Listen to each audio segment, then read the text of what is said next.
Hello everyone, आज हमारे साथ हैं अनुरागी योग जी। इनसे हम जानेंगे skill development and life management का रहस्य। तो अनुरागी योग जी, आपका क्या लक्ष्य है? कि हम डिग्री को प्राथमिकता देने वाले भारतीय युवाओं और किशोरों का ध्यान स्किल डेवलपमेंट पर करना चाहते हैं। देश और दुनिया में जितने भी लोगों ने प्रसिद्धि और समृद्धि के शिखर को छुआ है, उसमें उनकी डिग्री से ज़्यादा स्किल का योगदान था। हम भारतीय किशोरों और युवाओं को स्किल डेवलपमेंट और लाइफ मैनेजमेंट का कौशल देकर उन्हें इसमें प्रशिक्षित करके आत्मनिर्भर युवा भारत का निर्माण करना चाहते हैं। स्किल डेवलपमेंट क्या है? स्किल डेवलपमेंट आपका वह कार्य है जो आपके वेतन, इंक्रीमेंट, प्रमोशन और बड़ी कुर्सी दिलाने के साथ ही तनाव से मुक्ति दे, आपको आनंद दे, सुकून दे, संतुष्टि दे और काम करने के घंटों से मुक्ति दे, प्रसिद्धि और समृद्धि के शिखर को छूने का मौका दे। इसके साथ ही आपको खुद का chartered plane, luxury farm house, बड़ा घर, बड़ी गाड़ियाँ, सोना चांदी, बैंक बैलेंस और पद और प्रतिष्ठा जो आपको उपलब्ध कराए, उसे हम स्किल कहते हैं। लाइफ मैनेजमेंट क्या है? ये लाइफ मैनेजमेंट के 11 पॉइंट्स हैं। 11 पॉइंट्स में से एक पॉइंट स्किल डेवलपमेंट है जो हमको आर्थिक रूप से स्वतंत्रता प्रदान करता है। बाकी जो 10 पॉइंट हैं, नंबर 1 जैसे स्वास्थ्य, नंबर 2 शब्द, नंबर 3 समय, फिर चरित्र, व्यक्तित्व तथा तन, मन और धन से संबंधित जितनी भी समस्याएं हैं, यदि हमको उनका प्रबंधन करना है, यदि हमको उसका प्रबंधन सीखना है, इन सब 10 पॉइंट का प्रबंधन सीखना और इस प्रबंधन में कौशल हासिल करना लाइफ मैनेजमेंट है। और बाकी जो 2 पॉइंट हैं, लास्ट वाले हमारा संस्कार हैं और एक प्रकृति को, जो हमको प्रकृति ने दिया है, हमको भी प्रकृति के संरक्षण और संवर्धन के लिए काम करना होगा। तो इस तरह से हम जो 10 पॉइंट का जो प्रबंधन है वो दैट इज कॉल्ड, हम उसे लाइफ मैनेजमेंट या जीवन प्रबंधन कह सकते हैं। आपके अभियान का मुख्य आधार क्या है? देखिए, हमारे अभियान का मुख्य आधार है विश्व की सबसे विलक्षण पुस्तक श्रीमद् भगवद गीता, विश्व के सबसे बड़े कर्मयोगी श्री कृष्ण जी की रणनीति, इस और हमारे स्वास्थ्य को शानदार आयाम देने वाला आयुर्वेद तथा प्रकृति। ये 4 मुख्य बिंदु हमारे अभियान के मुख्य आधार हैं। श्रीमद् भगवद गीता से हम क्या सीख सकते हैं? देखिए, श्रीमद् भगवद गीता के बारे में मैं आपको थोड़ा सा डिटेल से बताता हूँ। जीवन प्रबंधन और स्किल डेवलपमेंट का सर्वश्रेष्ठ कौशल सिखाने वाली विधा का नाम है श्रीमद् भगवद गीता जी। जो हमको पलायन से पुरुषार्थ की ओर ले जाती है, उसका नाम है श्रीमद् भगवद गीता। जो मनुष्य के मरे हुए मन और जीवन में नए प्राण डाल देती है, उसका नाम है श्रीमद् भगवद गीता। जिन परिस्थितियों से लड़कर मनुष्य हार जाता है, डर जाता है, सरेंडर कर देता है और कभी कभी आत्मघाती कदम उठा लेता है, उन परिस्थितियों से लड़कर जीतने का हुनर सिखाने वाली विधा का नाम है श्रीमद् भगवद गीता। जो युवाओं को लोक सेवक, डॉक्टर, इंजीनियर से कुछ अलग, कुछ बड़ा और कुछ विलक्षण बनाती है, उसका नाम है श्रीमद् भगवद गीता। जो युवाओं के करियर, चरित्र और व्यक्तित्व को शानदार आयाम देती है, उसका नाम है श्रीमद् भगवद गीता। जो युवाओं की पहचान व्यक्ति से व्यक्तित्व में तब्दील करती है, उसका नाम है श्रीमद् भगवद गीता। भारतीय खिलाड़ी मनु भाकर ने जिस पुस्तक से प्रेरित होकर ओलंपिक में मेडल जीता, उस पुस्तक का नाम है श्रीमद् भगवद गीता। अंतर्राष्ट्रीय संगठन यूनेस्को ने जिस भारतीय पुस्तक को अपने स्मृति कोश में स्थान दिया, उसका नाम है Shrimad Bhagavad Gita. FBI, federal bureau of investigation, America की गुप्तचर संस्था है, उसके मुखिया हैं काश पटेल। जिस पुस्तक पर की शपथ लेकर के उन्होंने अपना पदभार ग्रहण किया, उसका नाम है श्रीमद् भगवद गीता। दिल्ली के तत्कालीन मुख्यमंत्री अरविंद केजरीवाल जब जेल गए तो उन्होंने 3 वस्तुओं की डिमांड करी। उन 3 वस्तुओं में से एक वस्तु थी श्रीमद् भगवद गीता। अमेरिका की जो गुप्तचर संस्था है उसकी मुखिया हैं तुलसी गबाड़। तुलसी गबाड़ का कहना ये है कि जब मैं बहुत ज़्यादा मुश्किल में होती हूँ, बहुत ज़्यादा परेशानी में होती हूँ, तो मेरे दो ही लोग मदद करते हैं, पहले श्री कृष्ण जी और दूसरी श्रीमद् भगवद गीता। विश्व की एकमात्र पुस्तक है जिसकी जयंती मनाई जाती है, उसका नाम है श्रीमद् भगवद गीता। जिस पुस्तक का 174 भाषाओं में अनुवाद हुआ उसका नाम है श्रीमद् भगवद गीता। आधुनिक विश्व के पहले परमाणु बम के निर्माण में जिस पुस्तक का सर्वाधिक योगदान है उसका नाम है श्रीमद् भगवद गीता। विश्व का पहला परमाणु बम बनाने वाले अमेरिकी वैज्ञानिक डॉक्टर रॉबर्ट ओपनहाइमर ने श्रीमद् भगवद गीता को समझने के लिए संस्कृत सीखी और संस्कृत सीख करके उन्होंने श्रीमद् भगवद गीता का अध्ययन किया। इसके बाद उन्होंने परमाणु बम बनाया और परमाणु बम बना करके उन्होंने अपने अनुभव में लिखा कि मेरे जीवन को, मेरे लक्ष्य को जिसने प्राप्त करने में सर्वाधिक योगदान दिया उस पुस्तक का नाम है श्रीमद् भगवद गीता। अल्बर्ट आइंस्टीन हैं, बहुत बड़े वैज्ञानिक हैं। उन्होंने कहा कि श्रीमद् भगवद गीता को मैंने जीवन के अंतिम चरण में पढ़ा। यदि मैं श्रीमद् भगवद गीता को अपनी युवा अवस्था में पढ़ लेता तो मेरा व्यक्तित्व और मेरा कर्तृत्व बिल्कुल अलग होता। और एक अंग्रेज हैं चार्ल्स विल्किंसन, उन्होंने करीब 250 साल पहले 1875 में सबसे पहले संस्कृत से अंग्रेजी में श्रीमद् भगवद गीता का अनुवाद किया और तभी से यूरोप के कई शिक्षण संस्थानों में वहाँ के युवाओं को वो पाठ्यक्रम के रूप में पढ़ाई जा रही है श्रीमद् भगवद गीता।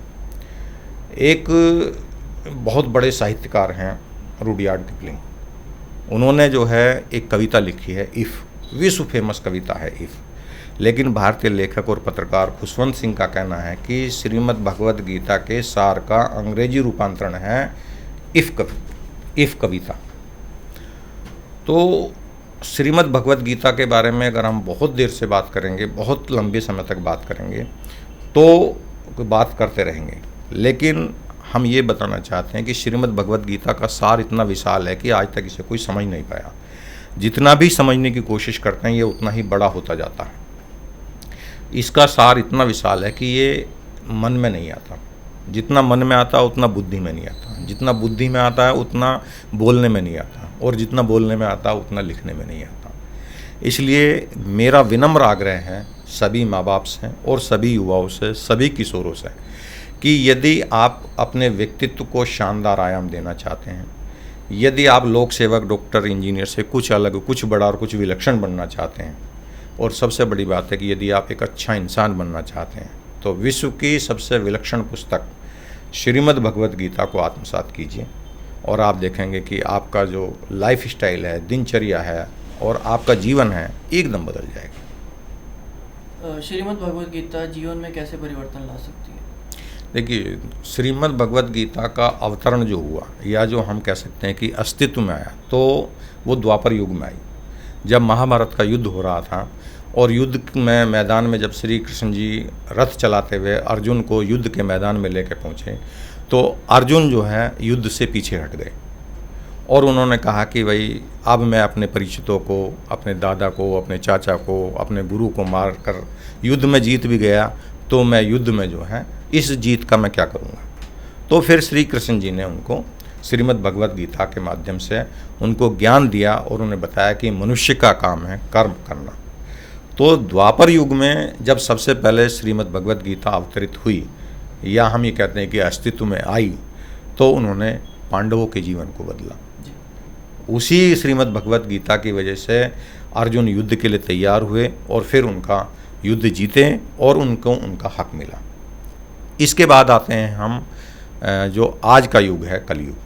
कलयुग की अगर हम बात करते हैं तो पहला परमाणु बम बनाने वाले अमेरिकी वैज्ञानिक डॉक्टर रॉबर्ट ओपनहाइमर, उनका जीवन बदला श्रीमद् भगवद गीता ने। पहली बार संस्कृत से अंग्रेजी में श्रीमद् भगवद गीता का अनुवाद करने वाले चार्ल्स विल्किंसन का जीवन बदला।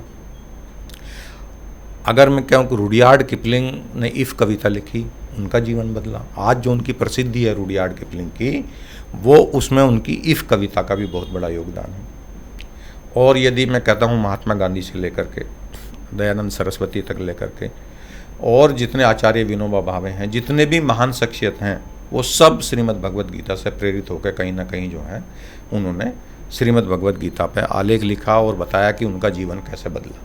और यदि मैं वर्तमान स्थिति की बात करूं जो हमारे सामने है, तो भारतीय खिलाड़ी मनु भाकर ने खुद कहा, आपने मतलब मुख से उन्होंने कहा कि ओलंपिक में जो मुझे मेडल मिला वो श्रीमद् भगवद गीता की वजह से मिला, उनका जीवन बदल दिया। अगर हम बात करते हैं तो तुलसी गबार्ड जो अमेरिका की गुप्तचर संस्था की प्रमुख हैं, उनका जीवन बदला। समस्याओं से मुक्ति कैसे मिलेगी? देखिए, ये एक अच्छा सवाल है आपका। समस्याओं से मुक्ति की कल्पना करना बेमानी है। मतलब समस्या और जीवन एक दूसरे के पूरक हैं।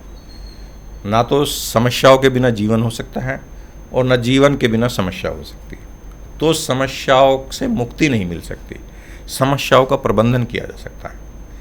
अगर मैं आपको त्रेता युग की बात करूं, तो भगवान विष्णु ने श्री रामचंद्र जी के रूप में अवतार लिया।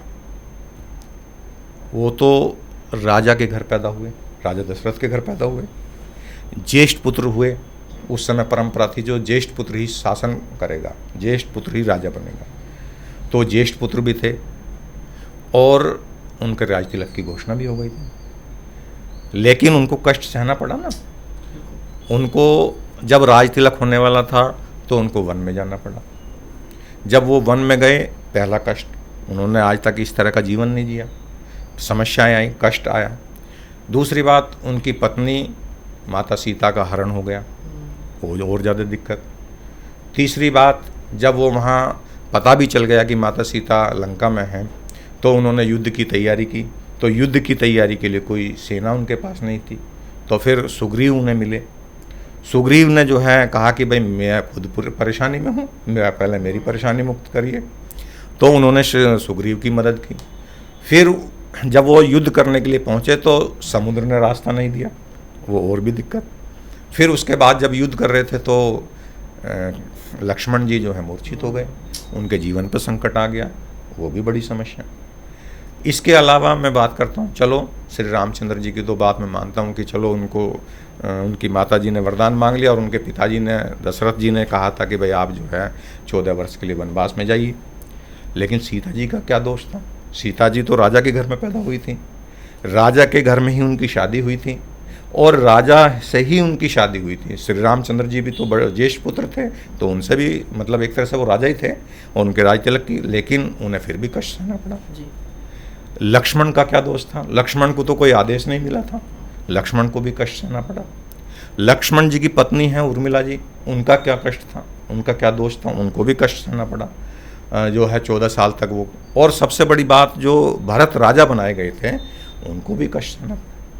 तो ऐसा कोई त्रेता युग में जब हम ये कहते हैं कि भगवान विष्णु के अवतार थे रामचंद्र जी, और जब उनको भी कष्ट सहना पड़ा, तो फिर हम ये कैसे कल्पना कर सकते हैं कि हमको कष्ट नहीं होगा, हमको समस्या नहीं आएंगी।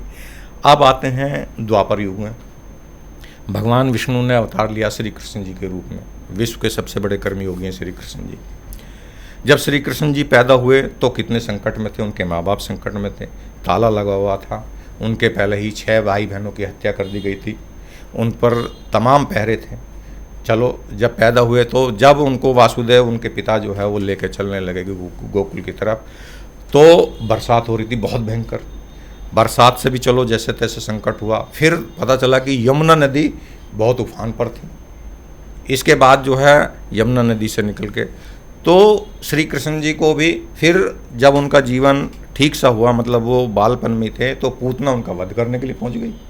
तो मैं आपको ये बताता हूँ कि त्रेता युग और द्वापर युग की जब हम दोनों बात करते हैं, और जो भगवान के अवतार हैं जिन्हें हम भगवान कहते हैं, सनातन संस्कृति में बताते हैं कि भाई प्रभु श्री राम और श्री कृष्ण जी जो है विष्णु के अवतार थे, जब उनको कष्ट सहना पड़ा तो फिर कष्ट तो हर आदमी को सहना पड़ेगा।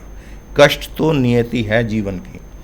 तो इसलिए मैं भारतीय किशोरों से और युवाओं से कहूँगा कि कष्ट और समस्याओं को देख करके उनसे भागे ना, उनका सामना करें। तन की समस्या का कैसे प्रबंध करें? ये हमारा जो शरीर है, मनुष्य का जो शरीर है, वो 2 चीज़ों से मिलकर चलता है, एक तन और एक मन। तन के लिए हमारा ज़रूरी है कि हम अपने स्वास्थ्य को जो है बहुत शानदार तरीके से प्रबंधन करें। और तन और मन में थोड़ा सा एक बिल्कुल विपरीत स्वभाव है। तन हमारा जितना चलायमान रहेगा, शरीर हमारा जितना चलेगा वो उतना स्वस्थ रहेगा, और मन हमारा जितना स्थिर रहेगा वो हमारा जो है उतना ही शानदार। लेकिन हम करते क्या हैं कि तन को कम चलाते हैं और मन को ज़्यादा चलाते हैं। तो मेरा विनम्र आग्रह सिर्फ ये है युवाओं से और किशोरों से कि वो अपने तन को यदि स्वस्थ रखना चाहते हैं तो अपने तन का प्रबंधन करें, अपने स्वास्थ्य का प्रबंधन करें। और स्वास्थ्य का प्रबंधन करने के लिए सबसे ज़रूरी है कि हम अपने दिनचर्या पर फोकस करें, खान पान पर फोकस करें। और दिनचर्या और खान पान पर फोकस करने से और हम अपने शरीर को ज़्यादा से ज़्यादा चंचल रखें, ज़्यादा से ज़्यादा चलायमान रखें और उसमें आलस्य का प्रवेश न करने दें। तो यदि हम इस चीज़ का फोकस करेंगे तो हमारा तन स्वस्थ रहेगा।